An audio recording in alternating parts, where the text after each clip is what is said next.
પહેલા તો સમગ્ર જામનગર સંસદીય ક્ષેત્ર,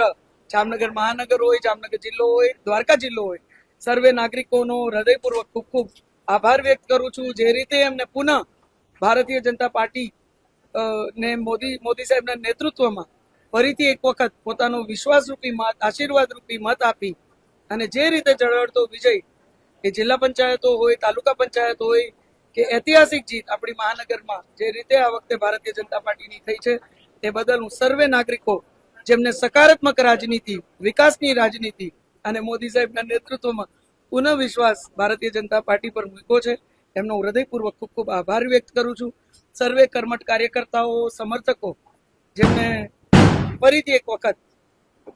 નાગરિકોને જોડી અને જે પ્રકારે આ પરિણામ રાત દિવસ એક કરીને શક્ય કર્યું છે એમનો પણ હું હૃદયપૂર્વક ખૂબ ખૂબ આભાર વ્યક્ત કરું છું. સર્વે ચૂંટાયેલા પ્રતિનિધિઓને પણ હું અભિનંદન પાઠવી આટલું ચોક્કસ કહું છું કે અમે તમામ